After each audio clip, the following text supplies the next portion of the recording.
Hi, and welcome to another episode of the Fertilizer Matters podcast.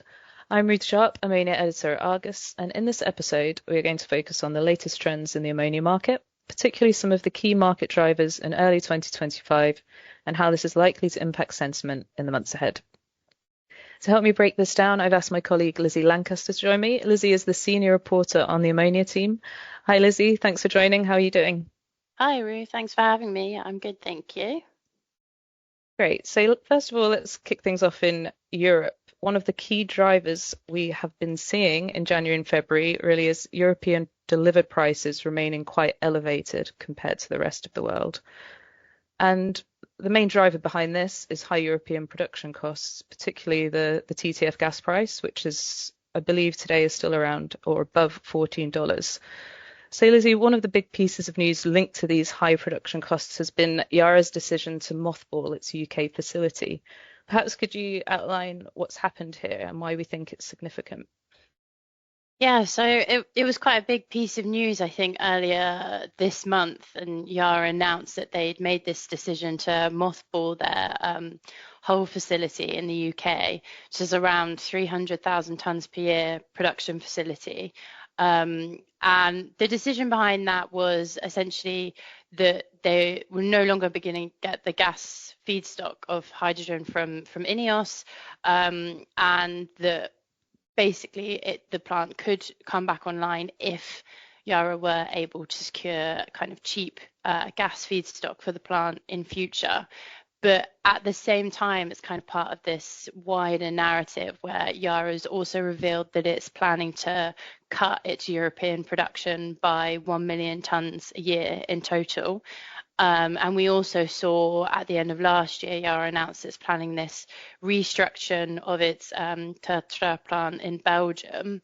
So the two plants will see Yara lose roughly around 700,000 tons per year in production. And then the remaining kind of 300,000 tons it's just going to come from a bit of a restructure of excess ammonia production at Yara's industrial plants. But it's part of this kind of wider narrative we're seeing where sustained high gas costs in Europe are just making ammonia production completely unsustainable for a lot of producers. And then we're starting to see this kind of coupled with increasing carbon costs as well, which are just creating this burden for producers. And we're seeing a lot of plants announcing closures, and particularly expect that there could be some more. I think in CF's latest results, they mentioned that they were kind of expecting European demand to fall by 3 to 4 million tons in the 2025 to 2029 period. It's just really a squeezing of margins. And Yara themselves have kind of suggested that they might be looking to move some of that production more towards the US, where there's much cheaper gas and production costs are a lot lower. So I think it's kind of this wider trend that we're seeing, and it all goes back to those gas costs and high costs of production. Brilliant. Thanks. Yeah, that's really interesting, isn't it? I guess, I mean, it marks the the closure of all the UK ammonia production, doesn't it? And potentially the opportunity for a pickup in import demand into Europe. Obviously, when CF went offline, the UK remains one of the key spot import regions, and there's a lot of other regions which are seeing more shipments within Europe. At the moment, I think a lot of people would probably want to sell into Europe with where the price is, but there appears to be some logistics constraints, and it's creating, it's expensive to come around the Cape of Good Hope. It would be a lot easier if they could come through the Red Sea. But that's obviously been not an option for over 12 months now, I believe. So, Lizzy, what do you think? What is this? Maybe let's let people know what the latest status is for coming through the Red Sea. Are we seeing any ships coming through there? Is it being considered by some more traders and ship owners to start using this route again? Yeah, I mean, I think obviously it was beginning of last year we saw the effective closure of the Red Sea route, and we haven't really been seeing any ammonia ships passing through, aside from those carrying potentially Iranian cargoes. We've still seen a handful of shipments that have been able to make that voyage, going from the Middle East to Turkey. But aside from that, it's kind of been off limits really, and no owners or operators would consider going through. I think what we've seen, obviously since the announcement of the ceasefire between Israel and Hamas, is that people have started to consider whether this might become an option. And what we've seen recently was there's a vessel, Ard Horizon, which shipped from it was chartered by an Omani producer and shipped from Oman to Aqaba in Jordan. And it did that voyage successfully and then has gone back to load at Oman, is now going through again and shipping to Turkey. So some of the conversations I've been having is people have been saying, yeah, we're watching this vessel really closely. I'm going to be paying attention. But I think as a general rule, people have still thought it's a bit of a wait and see mode. There's still obviously war risk premiums as well to consider, which is making it still, it's obviously less costly than going all the way around the Cape of Good Hope, but it's still an expensive voyage. And so people are still really watching to see what might happen there, and see if other people would take the first move, I guess. I believe a couple of weeks ago, Maersk came out and said that they wouldn't be taking any of their container ships through there, which was quite a big signal. But what we had last week is one ship owner who owns 3 ammonia vessels, or 3 LPG vessels currently working in ammonia, said that they would start to consider going through the Red Sea. So it's possible that option could be open in the next few weeks, maybe 4 to 6, 8 weeks. We might start to see more vessels moving through there, which would be particularly interesting at the moment, I think, because where we've seen Middle East FOB prices falling so much in recent weeks, I think we're now kind of around the 310, 340 FOB range. That arbitrage to Europe has really opened. We've actually seen a lot more cargoes coming from the Middle East and shipping west of Suez. So we've got one on its way to Rotterdam, one going to Tampa in the US. And it's been really tricky for people to kind of carry on taking advantage of that opportunity, just because there's a lack of vessel availability in the Middle East. If you want to take a vessel around the Cape, you're going to be looking at like 60, 70 day voyage to get to Europe. And there just hasn't been the availability there on the vessel side of things, which has made logistically taking advantage of that arbitrage tricky. So if the Red Sea does become a viable route, it'd be really interesting to see if prices stay where they are, whether more cargoes could start to move that way, and to other places in the Med too. Yep, that's the it's high risk, isn't it? Like you're saying, if you're going to bring a vessel from the Middle East all the way to Europe around the Cape of Good Hope, we've been told this takes about 80 days or so, doesn't it? And the price is too high risk. What will happen to the price in that time? And 80 days is the massive uncertainty. Yeah, so it's and just European buyers just don't really want to take that risk at the moment. But if it could get through a bit quicker. Exactly. Could change everything. And I guess this kind of also, the other thing happening in the background is Russia, really what's going on with the Russian export side, and how this is feeding into Europe. And maybe if the Red Sea did open, could we start to see, if the Russian exports did ramp up, maybe coming back through the Red Sea and maybe back towards the Indian market, which used to happen when the Black Sea port of Denny used to export quite a lot before the Russia-Ukraine conflict started. But that's really the Black Sea exports haven't started yet. I think that's the most important thing to say, that we're not anticipating them to start from the port of Taman anytime soon. But there is a significant ramp up happening from Ustluga out of the Baltic.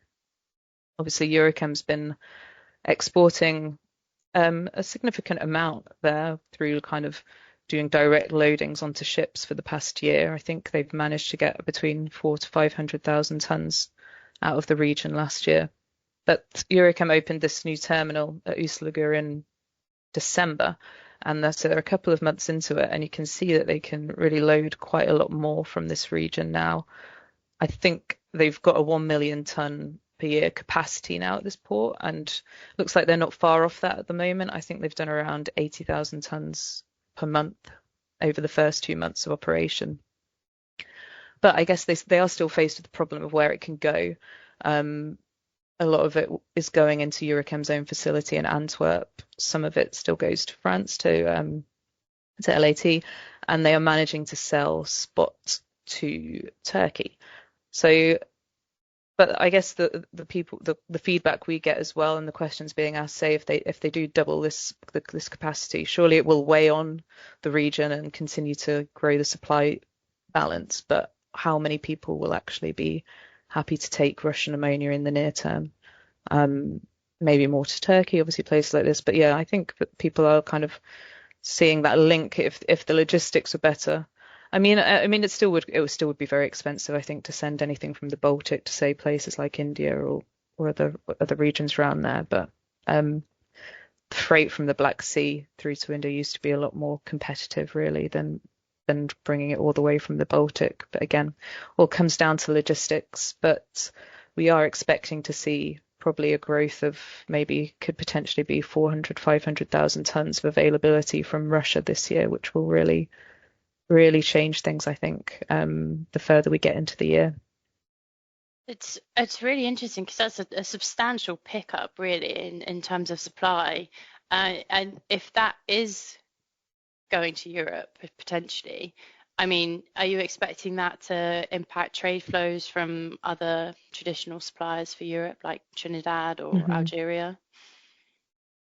Yep, I guess that's who they're competing with, isn't it? So Trinidad and Algeria are historically always the biggest suppliers to Europe. I think we've seen last year, Trinidad usually is the top. I think Trinidad did just under 1 million tons into Europe last year, and Algeria around 950, maybe 930, 950,000 tons into Europe.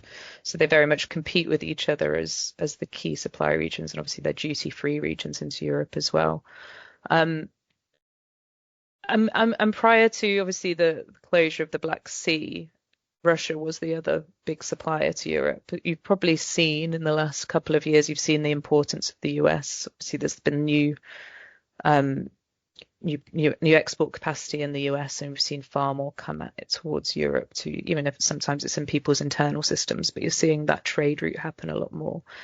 But so I think last year, the US was the third biggest supplier to Europe, but you're already seeing in the data from this year, you're seeing that there is now more Russian ammonia coming into Europe than there is from the US.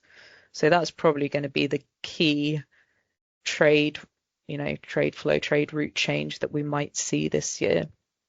It will obviously be quite driven. And this is Europe as a whole. It's not just Northwest Europe, but you'll probably see plenty's going into Antwerp and maybe more into those other regions. I think it's still a little bit early to see if it's going to have if it's going to eat into the business of those other regions, but it's certainly going to have a big impact. I think maybe the other thing just to say as well in terms of European imports so far this year is they are up quite significantly in January and February, particularly this month. I think we've tracked nearly over 500,000 tons into Europe. That's Europe as a whole as well, so including the Med, and that's up about 30% on last year.